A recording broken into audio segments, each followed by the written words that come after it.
The wedding hall shimmered with golden lights, laughter bouncing off every wall.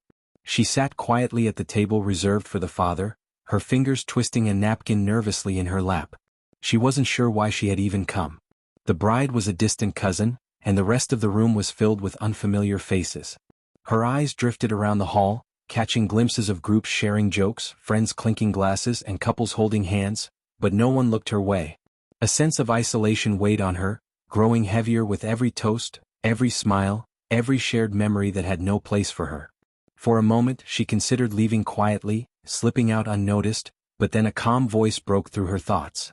"Act like you're with me," a man said, leaning slightly toward her table. Startled, she lifted her gaze to meet his. He was tall, sharply dressed in a dark suit, and his eyes carried an ease that was both reassuring and confident. Before she could answer, he offered a warm smile and slid into the seat beside her. "You don't mind, do you?" he asked softly, though his tone implied he already knew the answer. She hesitated for a heartbeat before shaking her head, words failing her. For the first time that evening she felt seen. As the music swelled and guests began filling the dance floor, their presence together became noticeable.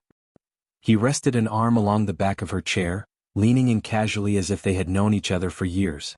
Whispered observations rippled among the nearby guests, but she felt sheltered in his presence, as though his confidence had erected an invisible shield around her.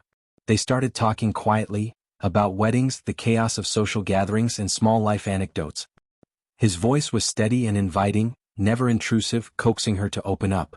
She found herself laughing genuinely, the heavy cloak of loneliness slowly loosening. At one point, he reached across the table, brushing her hand lightly with a playful smirk. Her heart skipped, not because of the gesture but because she realized she didn't mind pretending. With him it didn't feel like an act at all. Soon the bride noticed and approached, curious. "I didn't know you two knew each other," she said brightly.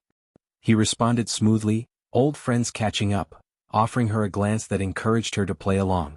She smiled shyly, her heart racing with the thrill of their shared secret. As the night drew to a close and guests departed in pairs, she lingered awkwardly, unsure of what to say now that their little act was over. Was his attention mere kindness or was there something deeper?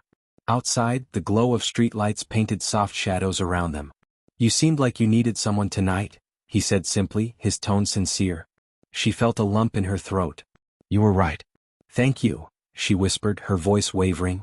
"I don't even know your name." He extended his hand with that same calm smile. "Ethan," he said. She shared her name, fingers trembling slightly as she shook his hand, but the warmth of his grip steadied her. Walking her to her car, the silence between them was easy, comfortable, and for the first time in a long while, not lonely. She realized that life often shifts not through grand gestures, but through fleeting, unexpected moments. A stranger's whisper, a shared laugh, a hand offered just when it's needed most. That night, she didn't leave feeling invisible.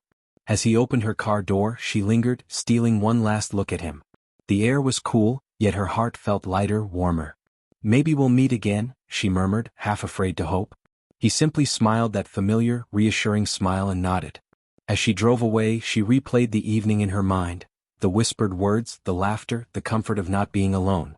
She didn't know whether he would remain in her life, but she understood something profound. A stranger's quiet kindness had changed her night, and perhaps her heart, forever.